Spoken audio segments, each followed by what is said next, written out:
नमस्कार, स्वागत है आपका। खबरें अभी तक देख रहे हैं आप। आपके साथ मैं हूं मुमताज खान और मैं हाजिर हूं अपनी इस खास पेशकश में इस वक्त की तमाम अहम खबरें लेकर। और हमारे इस खास कार्यक्रम का मकसद है, जैसे कि आप जानते हैं, खबर की तह तक पहुंचना। खबर की तह तक पहुंचेंगे आज तमाम अहम खबरों को लेकर। सबसे पहले हम देहरादून का रुख करेंगे। यहाँ प्रवर समिति की बैठक में विपक्ष के विधायक नहीं पहुंचे। राज्य आंदोलनकारियों के आरक्षण बिल को लेकर बैठक बुलाई गई थी। प्रवर समिति के अध्यक्ष प्रेमचंद अग्रवाल ने बैठक को स्थगित कर दिया। आंदोलनकारियों के आरक्षण का फैसला हम मिलकर लेना चाहते हैं, कहना है प्रेमचंद अग्रवाल का। विपक्ष का बैठक में होना जरूरी था, तो इस बैठक को स्थगित कर दिया गया है। प्रवर समिति की बैठक देहरादून में होनी थी, लेकिन विपक्ष के विधायक इसमें नहीं पहुंचे, इसलिए बैठक बाद में आयोजित होगी। मानसून के विधानसभा सत्र में राज्य आंदोलनकारियों के लिए 10% क्षैतिज आरक्षण बिल पेश किया गया था और बिल में कुछ संशोधन होने के लिए विधानसभा की प्रवर समिति को सौंपा गया था। प्रवर समिति की बैठक में सत्ता पक्ष और विपक्ष के विधायक शामिल हैं, लेकिन इस बैठक में विपक्ष के विधायक नहीं पहुंचे, लिहाजा इसे स्थगित कर दिया गया।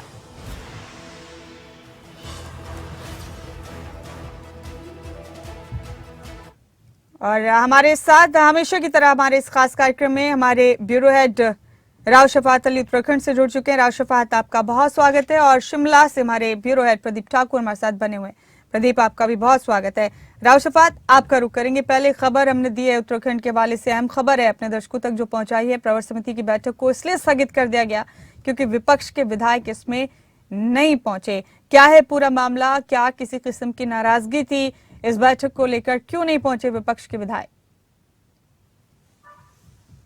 मुमताज, बड़ी खास ये बैठक होनी थी प्रवर समिति की बैठक में, क्योंकि जो सदस्य हैं उसमें विपक्ष के नेता भी शामिल हैं और 10% क्षैतिज आरक्षण को लेकर के धामी सरकार ने एक तोहफा दिया था राज्य आंदोलनकारियों को।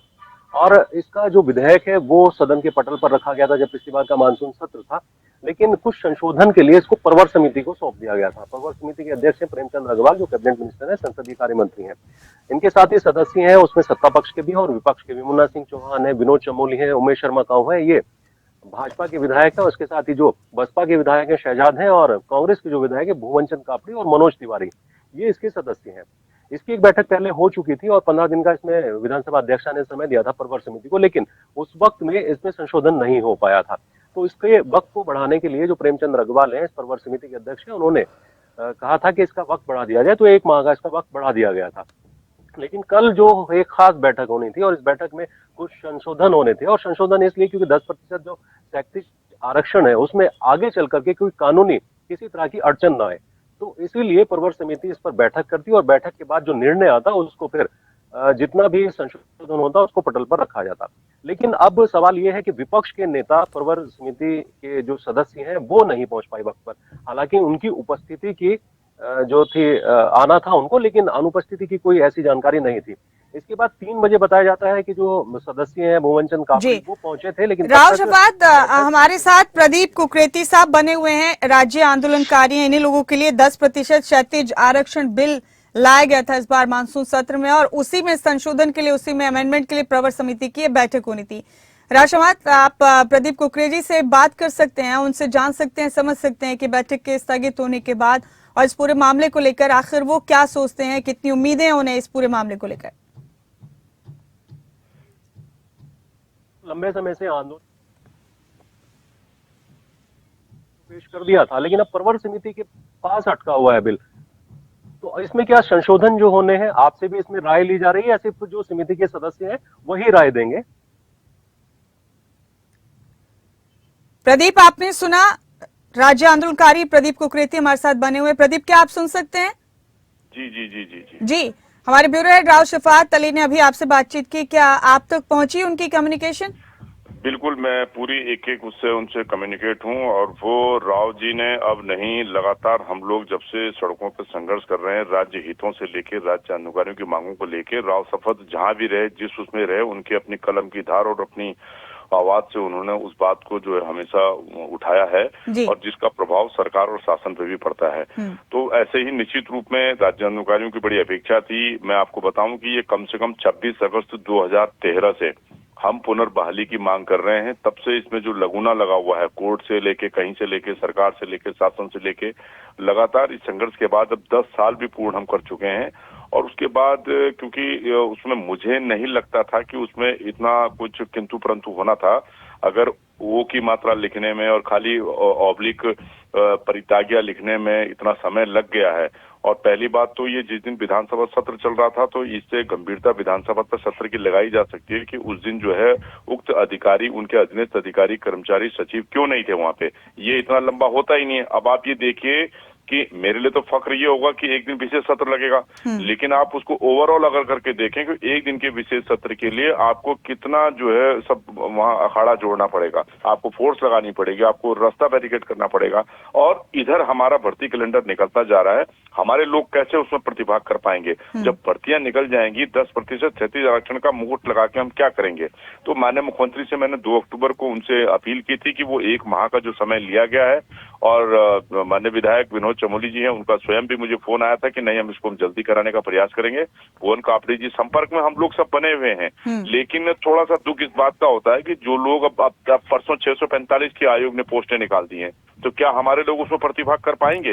ऐसे ही दूसरे लोग पोस्टें निकल जाएंगी। तो अब कल जो नहीं आ पाए भुवन कापड़ी जी मेरे संज्ञान में, थोड़ा उनका पारिवारिक कोई परिचित उनके बीमार भी हैं परिवार के, उसमें भी वो व्यस्त थे, तो लेकिन वो पहुंच गए थे, 20 मिनट लेट थे। पर ये कहीं ना कहीं थोड़ा सा जो अगर कम्युनिकेशन सही हो जाए, सौहार्दपूर्ण तरीके से समन्वय बन जाए, तो मैं समझता हूँ कि लोगों को बड़ी राहत मिलेगी। और जो सरकार की जो पहल प्रदीप जी, कोशिश करेंगे कि चीजें सेटल हों और सबको सुकून मिले इस हवाले से। बेहद शुक्रिया प्रदीप कुकरेती आपका। राव शफात अली हमारे ब्यूरो हेड हमारे साथ बने हुए हैं।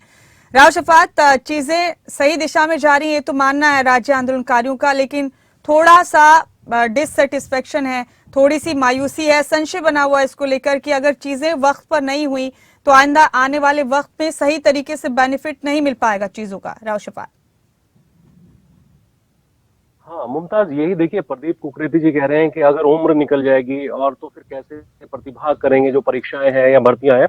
और यह इनकी मांग भी है कि जो क्षैतिज आरक्षण है वो तो दिया ही जाए, लेकिन जो राज्य चिन्हित आंदोलनकारी हैं, जो 7 दिन से ज्यादा जेल में रहे हैं या जो घायल हुए हैं, उनके परिवार को भी ये लाभ मिले।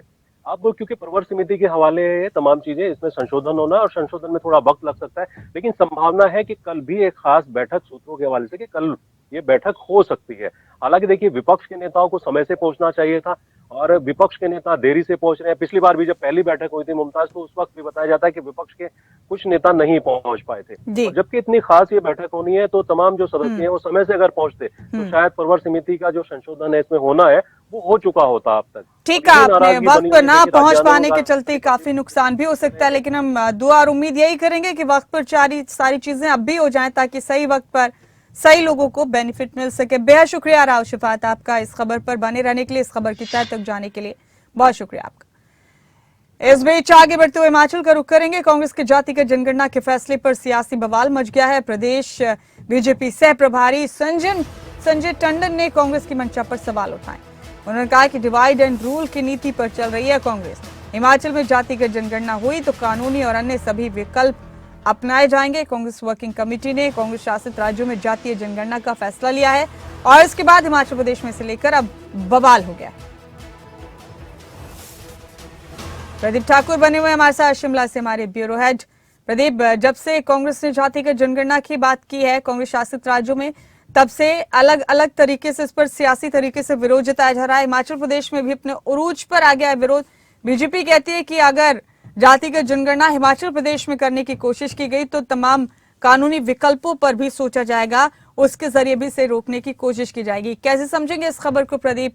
क्यों बीजेपी की तरफ से विरोध किया जा रहा है? कांग्रेस को क्या फायदा नजर आता है जातिगत जनगणना में? तफसील से बताएं। बिल्कुल मुमताज, देखिए, कांग्रेस पार्टी ने पिछले कल फैसला लिया है। दिल्ली में जब CWC की मीटिंग हुई उसका ये तय किया गया कि पूरे देश में जब कांग्रेस की सरकार आई तो जातिगत जनगणना होगी और उसके साथ साथ जहां पर कांग्रेस की सरकारें हैं वहां पर ये प्रोसेस इसे शुरू हो जाएगा और जातिगत जनगणना की जाएगी। तो जातीय आधार पर कितनी संख्या है प्रदेश में, की कितनी संख्या है, इसका पता लगाया जा सके, ये कांग्रेस पार्टी का मानना है। और उसके साथ साथ कांग्रेस पार्टी का ये भी मानना है कि जिस वर्ग की जनसंख्या है उसके आधार पर उसको जो भत्ता की बात करें, चाहे सरकारी नौकरियों की बात करें, उसमें उनको हिस्सा मिलना चाहिए। ये कुल मिलाकर कांग्रेस की एक सोच है और उसमें ही जो फैसला हुआ है, क्योंकि हिमाचल से जुड़ा हुआ ये फैसला भी है कि यहाँ पर कांग्रेस की सरकार है। सीधे तौर पर हम कह सकते हैं कि हिमाचल प्रदेश और कर्नाटक दो जगह कांग्रेस की सरकारें हैं, तो यहाँ पर जातीय आधार पर जनगणना आसान हो जाएगा। और जिस तरह से आज इसकी शुरुआत हुई है, उसके बाद यहाँ पर हिमाचल प्रदेश में इस जातीय जनगणना को किया जाएगा। इसकी बात सिंह सुक्खू ने भी पिछले दिल्ली में कही। इस पूरे मसले को बीजेपी का विरोध है कि कांग्रेस पार्टी अंग्रेजों की तरह फूट डालो शासन को, डिवाइड एंड रूल की पॉलिसी पर चलती है, बहुसंख्यकों को तोड़ना चाहती है। जनगणना का कभी इसमें इस तरह का कोई प्रोसेस नहीं रहा है, कोई ऐसी परंपरा नहीं रही है। सामान्य जनगणना होती है 2011 में जिस जनगणना हुई, अब 2021 में जनगणना होनी थी, लेकिन कोविड की वजह से वो डिले हुई है, तो अब लग रहा है कि 2024 तक जी ठीक है प्रदीप, आप बने रहिए हमारे साथ। एक और अहम खबर का रुख करें हम हिमाचल प्रदेश से। आज शिमला राज्य सचिवालय में डीसी और एसपी की कॉन्फ्रेंस होगी, बैठक होगी और मुख्यमंत्री सुखविंदर सिंह सुक्खू इस बैठक की अध्यक्षता करेंगे। आपको ये बता दें कि सरकार गठन के बाद डीसी एसपी की पहली बैठक हो रही है। सरकार की योजनाओं, घोषणाओं और प्राथमिकताओं पर इस बैठक में चर्चा की जाएगी। प्रदीप ठाकुर बने हुए हमारे साथ लगातार, प्रदीप ठाकुर का रुख करेंगे। प्रदीप, पहली बार है सरकार गठन के बाद डीसी एसपी कॉन्फ्रेंस की जा रही है राज्य सचिवालय में, मुख्यमंत्री खुद इस बैठक की अध्यक्षता करेंगे। क्या मकसद है इस बैठक का, तफसील से जरा बताइए। बिल्कुल, देखिए कुछ देर में ये बैठक राज्य सचिवालय में शुरू हो जाएगी और सभी जिलों के डीसी एसपी को शिमला आने के निर्देश दिए गए थे। हालांकि ये बैठक पहले जो है एक दिन पहले यानी पिछले कल होनी थी, लेकिन मुख्यमंत्री को दिल्ली जाना पड़ा, इसलिए उसको कैंसिल किया गया था और अब इसको आज के लिए रखा गया है। तो आज ये बैठक होगी, दिन भर का दौर चलता रहेगा। डीसी के साथ जब भी इस तरह की जो कॉन्फ्रेंस बैठकें होती है, उसका उद्देश्य सरकार का यही रहता है कि जो सरकार की फ्लैगशिप योजनाएं हैं, कार्यक्रम हैं, उनके साथ साथ घोषणाएं हैं, सरकार की जो योजनाएं हैं, उनको सही समय पर धरातल पर उतारना है। इसके साथ साथ लॉ एंड ऑर्डर की जो बनी रहे, तो ये जो है रहता है। तो जिला स्तर पर जो प्रशासनिक इकाई है और डीसी, इन दो अधिकारियों का महत्वपूर्ण है, तो उसी से जुड़ी आज ये बैठक होनी है। एक तरह से कह सकते हैं मुख्यमंत्री का विजन है, सरकार का विजन है, वो भी डीसी एसपी को बताया जाएगा ताकि उसी आधार पर डीसी एसपी में काम कर सके, चाहे वो लोगों से जुड़े काम हो, चाहे सरकार की योजनाओं को पर उतारना हो। जी देखते हैं प्रदीप, इस डीसीएसपी कॉन्फ्रेंस का मकसद आखिर किस हद तक हल हो पाता है, कितनी अहम रहने वाली ये बैठक आज। बेहद शुक्रिया आपका इस तमाम अहम जानकारी के लिए और इस खबर की तह तक जाने के लिए प्रदीप, आपका बहुत बहुत शुक्रिया। और इस बीच हम रुख करेंगे हरियाणा का। हरियाणा के मुख्यमंत्री मनोहर लाल आज हिसार दौरे पर रहेंगे और यहाँ सुबह 11 बजे से हिसार कृषि विश्वविद्यालय में जनसंवाद करेंगे मुख्यमंत्री। जनसंवाद कार्यक्रम के तहत लोगों की समस्याएं सुनेंगे हमेशा की तरह और 2 बजे हरियाणा कृषि विकास मेले के समापन समारोह में शिरकत करेंगे मुख्यमंत्री।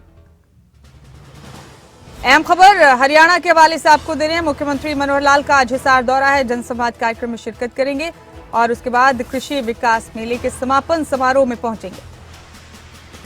हमारे स्टेट हेड जितेंद्र चौधरी हमारे साथ इस खबर पर बने हुए हैं। जितेंद्र, स्वागत है आपका खबर की तह तक में। और आज अहम खबर हरियाणा के मुख्यमंत्री के हवाले से ये है कि हिसार में उनका जनसंवाद कार्यक्रम होगा तकरीबन 2 घंटे का और उसके बाद कृषि मेले के समापन समारोह में पहुंचेंगे। जरा बताइए जितेंद्र उनके शेड्यूल के बारे में तफसील से।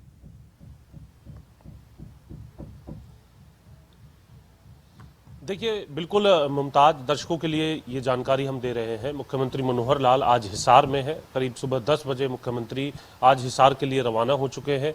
11 बजे एचएयू में जनसंवाद कार्यक्रम मुख्यमंत्री मनोहर लाल हिसार के अंदर करने वाले हैं।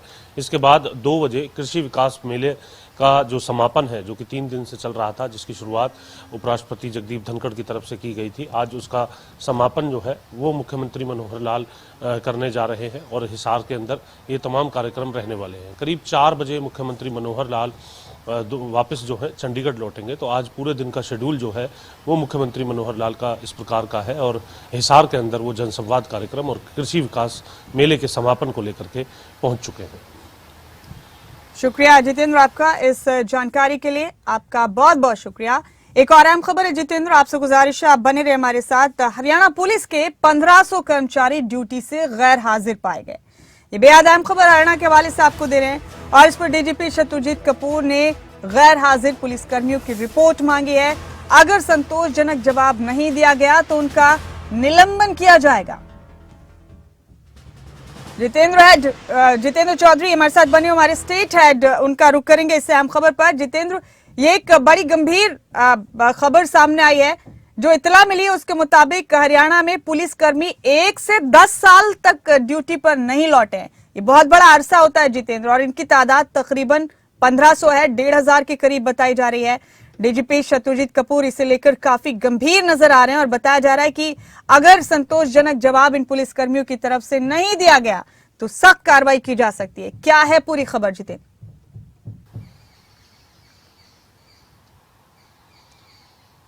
देखिए बिल्कुल मुमताज, ये पूरी खबर है उन पुलिसकर्मियों की जो कांस्टेबल से लेकर के इंस्पेक्टर तक की ड्यूटी पर हरियाणा पुलिस के अंदर तैनात हैं और करीब 1 साल से लेकर के 10 साल तक अपनी सर्विस पर छुट्टी लेने के बाद वापस नहीं लौटे हैं। इसकी क्या प्रक्रिया रही, किस तरीके से, क्या उन्होंने अभी भी छुट्टी ली हुई है या नहीं ली हुई है, इसकी पूरी रिपोर्ट जो है वो डीजीपी शत्रुजीत कपूर की तरफ से मंगवाई गई है। 16 दिसंबर 2022 को, जिस वक्त डीजीपी पीके अग्रवाल थे, गृह मंत्रालय की तरफ से इससे पहले भी रिपोर्ट जो है वो मंगवाई गई थी, जिसका ये आंकड़ा हम अपने दर्शकों को बता रहे हैं कि करीब 1500 ऐसे कांस्टेबल और जिनके अंदर जो है इंस्पेक्टर भी हैं, जिनकी तरफ से ड्यूटी को वापस ज्वाइन नहीं किया गया।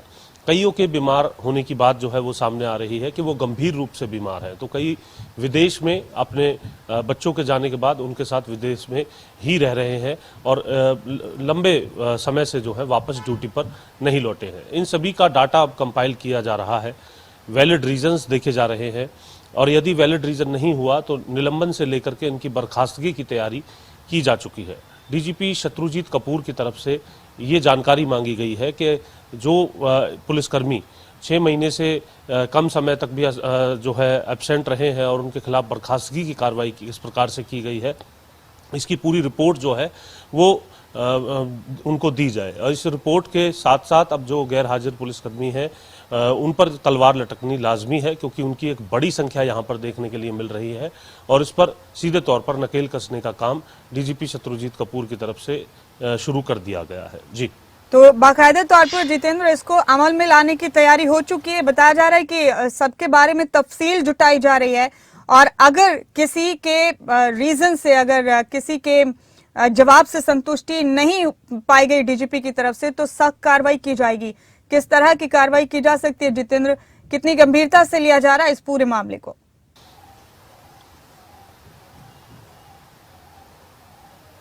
देखिए, गंभीर अपने आप में मामला गंभीर हो जाता है जब कोई पुलिसकर्मी, और वो भी पुलिस जैसी जॉब में, जो कि अपने आप में बेल्ट की या डिसिप्लिन की जॉब जो है वो मानी जाती है, ऐसी स्थिति में कोई व्यक्ति अगर लंबे समय तक, क्योंकि 10 साल तक के भी उदाहरण जो है वो सामने आए हैं और इससे पहले ही रिपोर्ट जो है वो गृह मंत्रालय के पास मौजूद है, ऐसी स्थिति में उन पर जो है पूरे तौर पर नकेल कसी जाए। या तो वो तुरंत अपनी ड्यूटी पर वापस लौटेंगे, नहीं तो निलंबन से लेकर के बर्खास्तगी को लेकर के जो प्रक्रिया है वो उनके खिलाफ शुरू हो सकती है। कुछ के गंभीर बीमार होने की बात भी इस रिपोर्ट के अंदर जो है अभी तक सामने आई है, लेकिन अभी ये रिपोर्ट क्योंकि प्राथमिक तौर पर आई थी, अब इसका पूरा डाटा जो है एक एक व्यक्ति का जो पूरे कारण है वो जानने के बाद जो है जो कार्रवाई की जो प्रक्रिया है वो शुरू की जा सकती है, जिसमें निलंबन भी हो सकता है, बर्खास्तगी भी हो सकती है और अगर संतुष्ट होते हैं तो ऐसी स्थिति में उन्हें छूट देने के क्या प्रावधान है नियमों के मुताबिक वह भी हो सकते हैं। लेकिन ये देखना होगा और सीधे तौर पर ऐसे लोगों पर नजर जो है अब सीधे डीजीपी की तरफ से बना दी गई है और पूरे प्रदेश के जो जिले हैं वहां पत्र लिख करके इनकी जानकारी मांगी गई है, इनके रीजंस मांगे गए हैं। ठीक कहा जितेंद्र आपने। और अगर इतनी बड़ी तादाद में गैर हाजिर हैं पुलिस कर्मचारी, जिनकी तादाद आपने बताई तकरीबन 1500 है, तो इतना गंभीरता से इस मामले को लिया जाना बनता था। काबिले तारीफ है ये कदम डीजीपी शत्रुजीत कपूर का। बेहद शुक्रिया आपका जितेंद्र, इस खबर की तह तक जाने के लिए बहुत बहुत शुक्रिया। रुख करेंगे पंजाब का। एसवाइएल के मुद्दे पर पंजाब सरकार की सियासी मुश्किलें बढ़ गई हैं। मुख्यमंत्री भगवंत मान को चुनौती देंगे सुखबीर सिंह बादल। एसवाइएल पर भगवंत मान को बहस करने की चुनौती दी गई है सुखबीर बादल की तरफ से। मुख्यमंत्री के आवास पर जाकर उन्हें एक चुनौती दी जाएगी। बाकायदा शिरोमणि अकाली दल चंडीगढ़ में शक्ति प्रदर्शन भी करेगी। अहम खबर आपके टीवी स्क्रीन पर। एसवाईएल के मुद्दे पर पंजाब सरकार की मुश्किलें बढ़ गई हैं। हरसिमरत कौर मेरी साथी बनी हुई है मेरे साथ इस खबर पर। हरसिमरत, खुद पंजाब के मुख्यमंत्री भगवंत मान ने अपने सभी सियासी विरोधियों को चैलेंज किया था कि एसवाईएल के मुद्दे पर आकर खुली बहस करें, और एक के बाद एक उनके सभी राजनीतिक विरोधियों ने न सिर्फ उनके चैलेंज को एक्सेप्ट किया है बल्कि प्रोएक्टिव होकर पहुंचना चाहते हैं उन तक बहस करने के लिए कि 1 नवंबर तो अभी दूर है, अभी इस पर बहस कर लेते हैं। क्या लगता है हरसिमरत, पंजाब सरकार की मुश्किलें बढ़ा दी हैं इस बहसबाजी ने, इस बयानबाजी ने? जी बिल्कुल मुमताज, सबसे पहले तो ये समझने की ज़रूरत है कि मुख्यमंत्री के द्वारा जब ट्वीट किया गया, क्योंकि पिछले काफ़ी दिनों से एसवाईएल का जो मामला था वो गरमाया हुआ था, तो उन्होंने ट्वीट किया कि सभी जो है अपने नए पुराने जितने भी मसले हैं, चाहे वो एसवाईएल का है, चाहे वो पानी देने का है, चाहे वो पंजाब से जुड़ा कोई भी मामला है, तो उसको जो है आगे लेकर जाया जाएगा। तो रोज रोज के ये ट्वीट ना किए जाएं, क्योंकि कभी कोई पार्टी ट्वीट कर देती थी, कभी कोई पार्टी ट्वीट कर देती थी। तो उन्होंने कहा कि 1 नवंबर का दिन मैं तय कर देता हूं। आपको बताएं कि 1 नवंबर को हरियाणा और पंजाब का नया जन्म हुआ था। जब सेपरेशन हुई थी तब से 1 नवंबर को हरियाणा दिवस और पंजाब दिवस अपना अपना दिवस मनाते रहे हैं, तो उन्होंने वो दिन मुकर्रर किया था। पर उससे पहले ही एक बार फिर से ट्वीट का दौर शुरू हो गया। आपको बताएं कि एक एक करके कांग्रेस, भाजपा और अकाली दल ने जो है वो ट्वीट किए और उन्होंने अपने अपने बारे में बताया कि हम लोग 1 नवंबर तक का इंतजार नहीं करेंगे। आपको बताएं कि भाजपा ने 7 अक्टूबर को पहले जाकर के सीएम हाउस के घेराव का जो प्रोग्राम रखा था और घेराव किया भी, और उन्हें सीएम हाउस से जो है पुलिस ले गई थी। उसके बाद बीते दिन की बात की जाए तो सोमवार को कांग्रेस ने जो है इसी तरह से एक प्रोग्राम रखा जिसमें उन्होंने राज्यपाल के पास जाना था, पर उनको भी वहां नहीं जाने दिया गया और वहीं से गिरफ्तार कर लिया गया। आज अकाली दल ने कहा कि 1 नवंबर बहुत दूर की बात है, हम 10 नवंबर को आपके घर आ रहे हैं, आपके जितने भी सवाल हैं उन सभी के जवाब हम देंगे और हमसे जो सवाल आपने पूछने हैं आप पूछ सकते हैं। इसको लेकर के आज अकाली दल ने जो है वो कोशिश करनी है मुख्यमंत्री भगवंत मान के घर तक जाने की, और उससे पहले कोर कमेटी की जो बैठक है वो होनी है श्रोमणी अकाली दल के दफ्तर में। तो इसके बाद कूच की तैयारी की जाएगी सीएम हाउस की तरफ, पर अब देखना होगा कि वो भी वहां तक पहुंच पाते हैं या नहीं, क्योंकि मुख्यमंत्री की तरफ से जो समय दिया गया है वो 1 नवंबर का है। जी शुक्रिया हरसिमरत आपका इस खबर की तह तक जाने के लिए, बहुत बहुत शुक्रिया आपका। और इसी के साथ हम अपने तमाम साथियों का शुक्रिया अदा करते हैं और हमारे आज के खास कार्यक्रम खबर की तह तक में फिलहाल मेरे साथ इतना ही। मुझे दे इजाजत, बाकी हम खबरों के लिए आप बने रहें खबरें अभी तक के साथ।